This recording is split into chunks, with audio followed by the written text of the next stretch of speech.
गत 25 तारीख दिन तृतीय दफा निर्वाचन चली बेले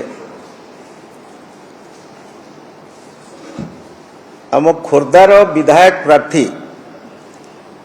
प्रशांत जगदेव जे कि वर्तमान भी चिलिका निर्वाचन मंडली विधायक अछंती एवं बोलगढ़ विधायक प्रार्थी प्रकाश रणबिजुली एवं अनेक बीजेपी कर्मी सेमानकु अत्यंत अकथनीय भाषा रे खोर्धा पुलिस व्यवहार करिथिबार जो सांघातिक अभियोग आम आणुछु मु भावुची आपण मान जरिया रे ओडिशावासी ताकू देखिबे। गत 25 तारीख दिन राजसुना खेलार एक निर्दिष्ट बूथ रे भोटिंग चलीथिबा समय रे आमर खोर्धा प्रार्थी एवं वर्तमान रो चिलिका एमएलए प्रशांत जगदेव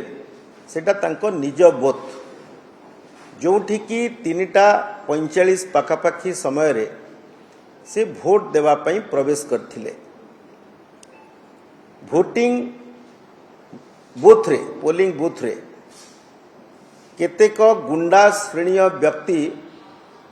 बीजेडी द्वारा पूर्व प्रायोजित योजना अनुसार प्रशांत जगदेव को एक मिथ्या मकदमा रे फसैबा पई चक्रांत करा जायथिला, जहाँकि गणमाध्यम सामना को आज आनिचंती आमर बोलगढ़ विधायक प्रार्थी प्रकाश रणबिजुली। ये जो ईवीएम मेसीन भंगा बूथ रे जबरदस्ती पसी पोलिंग किंबा प्रिजाइडिंग ऑफिसर को दुर्व्यवहार करिबा ये समस्त अभियोग होची डाहा मिछ। प्रशांत जगदेव जने सिटिंग एमएलए एवं से बूथ रो जने वोटर से सेठी बूथ रे वोट दवा पई पाखापाखी 3:45 समय रे भुवनेश्वर सांसद अपराजिता षडंगी महोदय को निमंत्रण करथिले जे आपण आसंतु आमे दुई जन बुली वर्तमान बूथ रे कोन कोन चलीची देखिबा एवं वोटिंग समय रे मध्य आमे परिदर्शन रे जीवा। तदनुजाई सांसद अपराजिता षडंगी राजसुना खेलार ए निर्दिष्ट बूथ रे पहुंची थिले। से समय रे सेठारे उपस्थित थिबा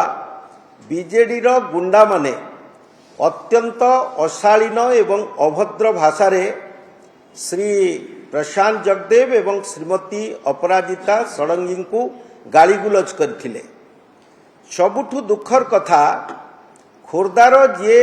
डीएसपी एसडीपीओ दिलीप दास से जड़े क्रिमिनाल भली व्यवहार करिचंती, निजे जड़े अपराधी पत्थर माफिया बोली तांको डाकुचंती। खोर्धारे जेते आपण देखिबे जो गोड़ी पत्थर तार कला बेपारी सरदार होचंती एसडीपीओ दिलीप दास। अनेक अभियोग आम पाखरे आसी पहुंची, तार उचित जवाब मध्य दिया जीवो। ये दिलीप दास महोदय जे कि खोर्धार एसडीपीओ भावे कार्यरत अत्यंत अमानुषिक भावे एवं पुलिस नियमर समस्त आईन कानून भांगी ये दुई जन बीजेपी प्रार्थी को थानार चौतरा बसैथिले, तले बसैथिले। से माने पानी मागिले दियागला नहीं, खाद्य मागिले दियागला नहीं। अत्यंत अमानुषिक भावे राति 12टारू गोटे बेले जेमती अपराधी मानक सहित डील करा जाए सेई भली भावे तांकू एसटीजेएम को पाखरे जाइकरी हाजर करा जाइथिला। तांकर वकील नथिले। प्रशांत जगदेव को अत्यंत तांको परिवार रो लोक मानक सहित भेटै देलेनी, बंधु बांधव मानक सहित भेटै देलेनी। बोलगढ़ थानार रिजर्व ऑफिस रे तांकू राति अधरे अकथनीय अत्याचार करा जाइछि। दिलीप दास महोदय को आज आमे तागिदा करूछु, आपण भी वर्तिबेनी। आईन हाथ को नहींचंती एवं मुख्यमंत्री का दफ्तर रे बसी एक मुक्त और अबाध निर्वाचन को भ्रांत बाटरे नेवा पाई ये सबु चक्रांत करिसंती तार समस्त कॉल रेकर्ड जांच करा जाऊ। आम पाखरे निर्दिष्ट अभियोग पहुंची पुलिस हेडक्वार्टर रु याकू मॉनिटर करा जाउथिला एवं दिलीप दास होउचंती मुख्य चक्रांतकारी जे कि प्रशांत जगदेव को एक मिथ्या मकदमारे फसैवा पई ये षडयंत्र रचना करथिले। प्रिजाइडिंग ऑफिसर आमे जहा सुनिचु से अभियोग तांकू बाध्य करा जायछि अभियोग पत्र दाखल करिवा पई एफआईआर दर्ज करिवा पई 4:30 रे एमपी को गाड़ी को जबरदस्ती अटका जाई 3टी पुलिस गाड़ी जो भली भावे क्रिमिनल को फॉलो करा जाए सेही भली भावरे तांको पीछा करी एमपी को गाड़ी रु तांको जबरदस्ती ओल्हेई पुलिस गाड़ी रे बसेई राति रे मध्य रात्रि रे तांको जो भली भावे अत्याचार करा जायछि। जने सिटिंग एमएलए जे कि वर्तमान मध्य चिलिकार निर्वाचन मंडली को प्रतिनिधित्व करुचंती तांको तळे बसेइबा जने एमएलए प्रार्थी गोटे जातीय दलर प्रशांत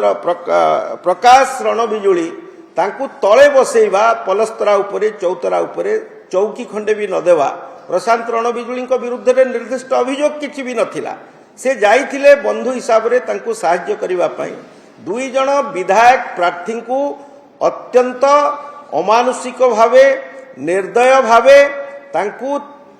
ट्रीट करा जाइछि पुलिस स्टेशन रे एवं ये दिलीप दास एवं सेठाकर आईआईसी बोलगढ़ जने भद्र महिला किए अछंती ये 2 जण जाक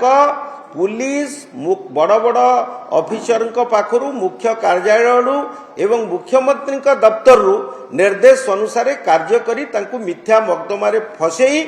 जेल को फॉरवर्ड करछंती। आपण माने देखि आश्चर्य हेबे आज भी मध्य जने ड्राइवर जे कि आंको गाड़ी चलांती अपराजिता षडंगी को एस्कॉर्ट गाड़ी रे जानती 1 नंबर गाड़ी रे तांको ना होची बनवाली बाबू तांको ऊपर चाप पका जाउची जे तुमे आंको विरुद्ध रे साक्षी दियो। से अत्यंत आज आपण देखिबे माने बेसहारा भावे प्रेस आगे कहिचंती जे मु ए घटना संपूर्ण मिथ्या